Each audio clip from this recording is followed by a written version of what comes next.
Hi everyone, Miss Poach here. Before we get started, I wanted to let you know that you can follow the Good Eggs on Instagram, LinkedIn, Facebook, and especially YouTube, where you'll find our animated kids show.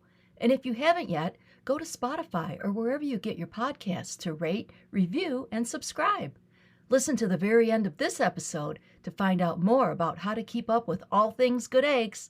Now, let's get started.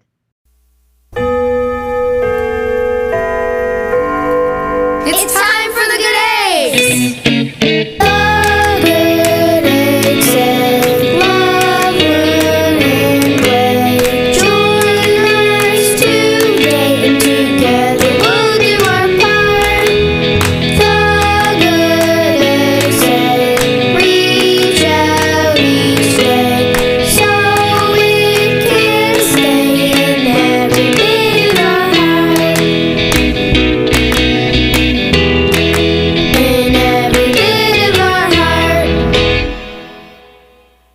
Hi kids. Well, here we are at the very last part of the Good Eggs in the Community.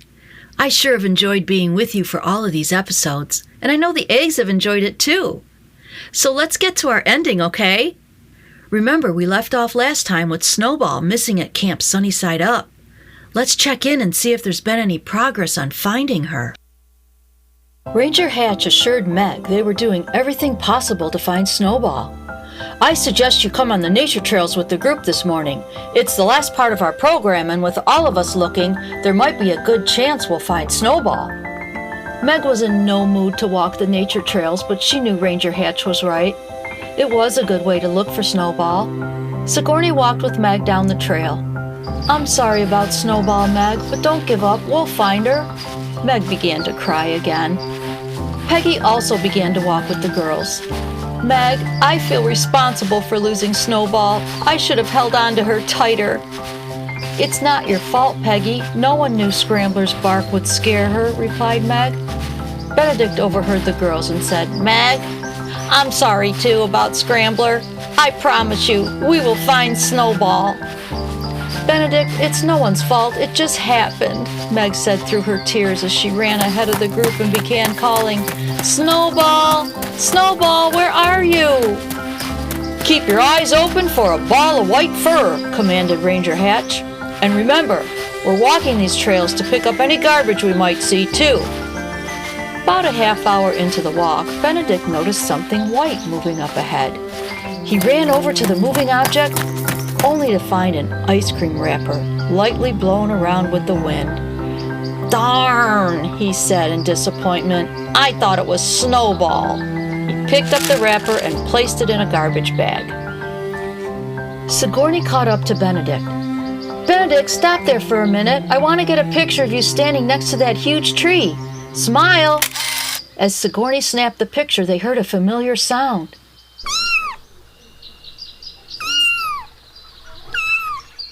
Benedict and Sigourney both looked up in the direction of the sound to find Snowball stuck on one of the highest branches of the tree. Meg, come quick, it's Snowball, Sigourney shouted. Meg and the others came running. Meg's heart was pounding with joy at the sight of her kitten. Snowball, stay put, girl, we'll get help. Ranger Hatch immediately sprang into action as he climbed the tree with ease.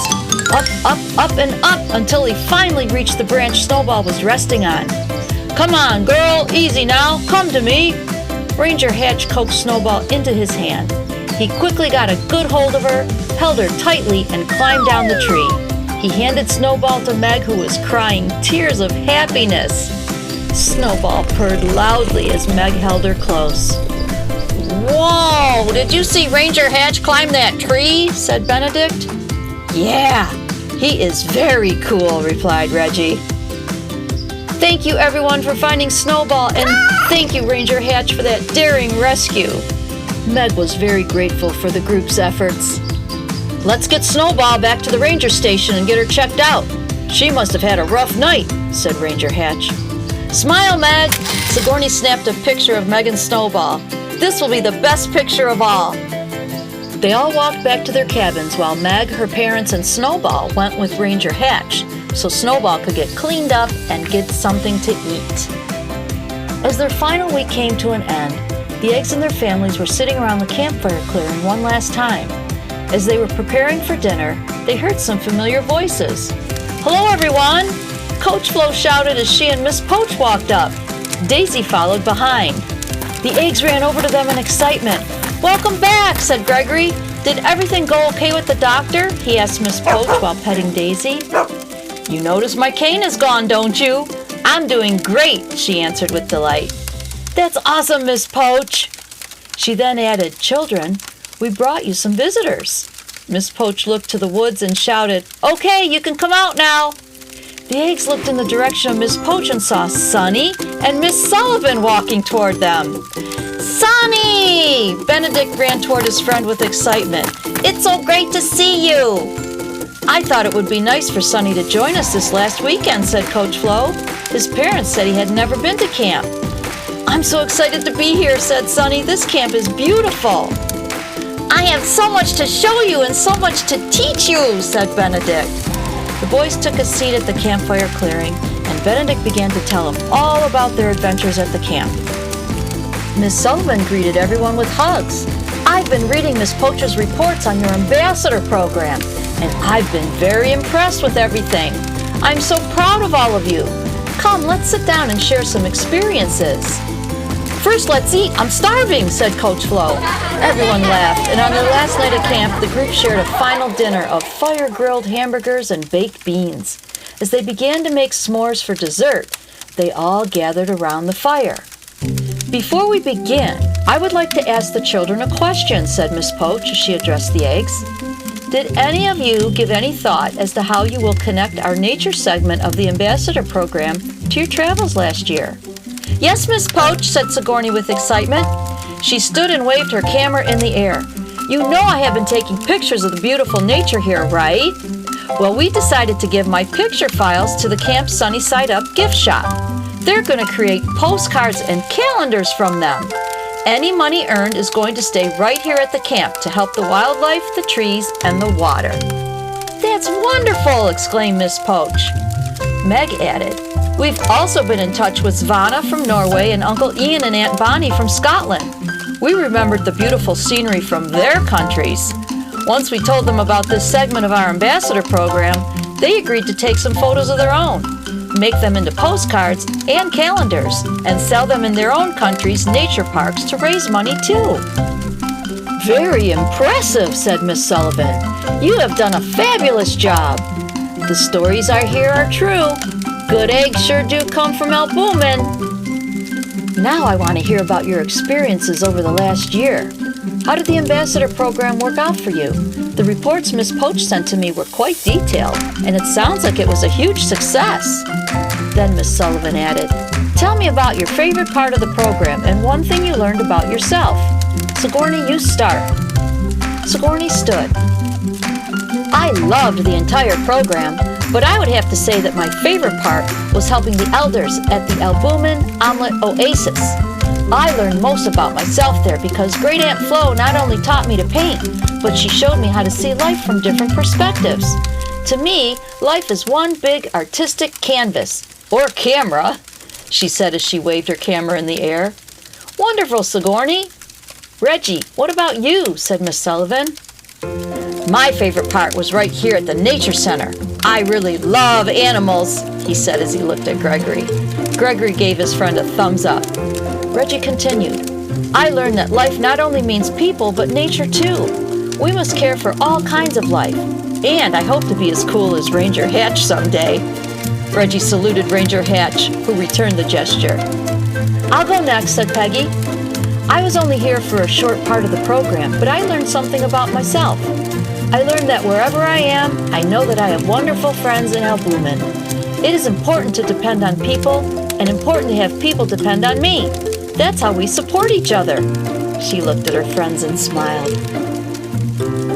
"I'd like to say something too," said Sunny as he slowly stood. "I met one of my best friends through this program, Benedict. He showed me what being a good egg is really all about. No one is perfect. We all come from different backgrounds, but we all have a lot to offer each other if we try, no matter what." Miss Poach looked at Sunny and said, "That was wonderful, Sunny." I'll go next, said Benedict as he stood. I had two favorite parts. Operation Egg Equip, where we packed school supplies for kids, and the Albumin breakfast stop where we fed the hungry. I learned about myself the most in these two places. First, I learned that not everyone has what we have. We should help others whenever we can. Second, I was forced to look at myself and understand that I can't block out rough times in my life, like when we needed a meal from the food bank. We can grow from all of our experiences. And one last thing, the best part of all, I met Sunny. He put his hand on Sunny's shoulder, and Sunny beamed with delight. That was beautiful, Benedict, said Miss Poach. Meg stood next. I would say that my favorite part was the AAR, the Albumin Animal Rescue. I learned that, like Reggie said about the Nature Center, all kinds of life must be respected, helped, and supported.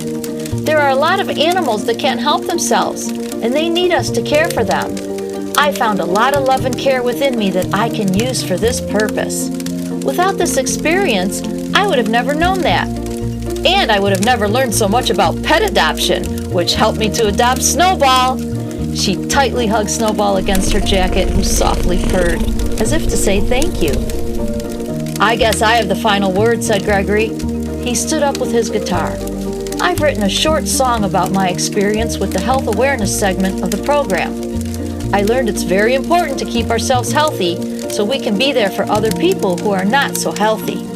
He began to gently strum his guitar. He sang tenderly.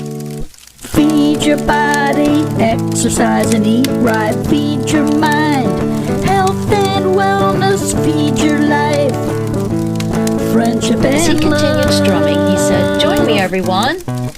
Feed your body, exercise and eat right. Feed your mind, health and wellness. Feed your life, friendship and love. The group stayed around the campfire for another hour before returning to their cabins.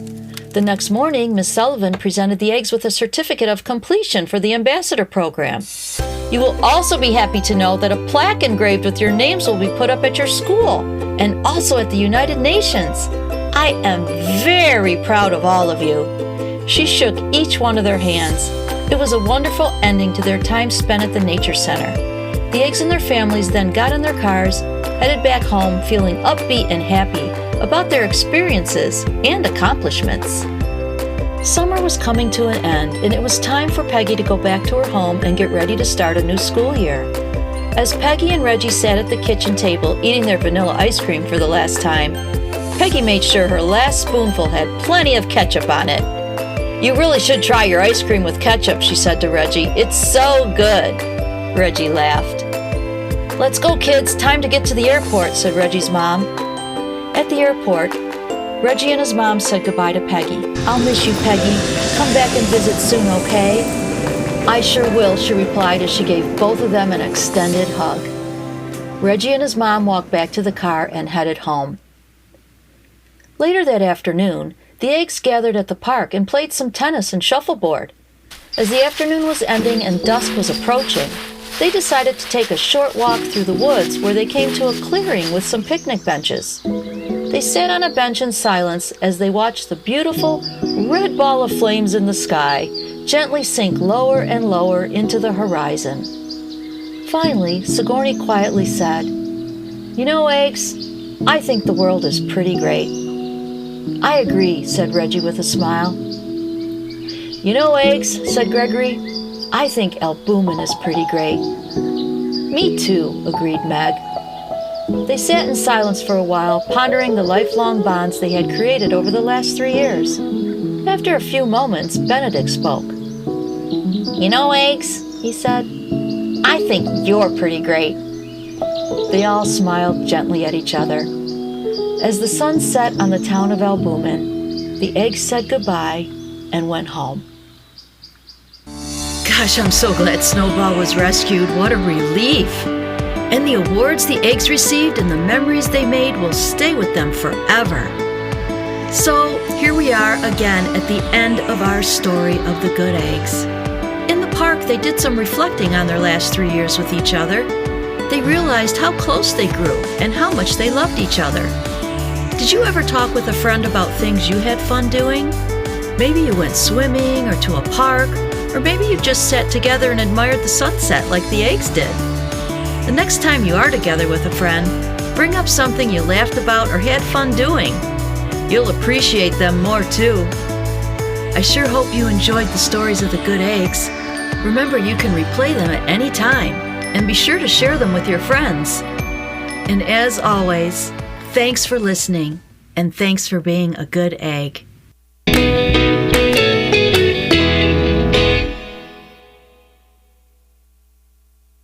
To learn more, visit www.thegooteggs.org.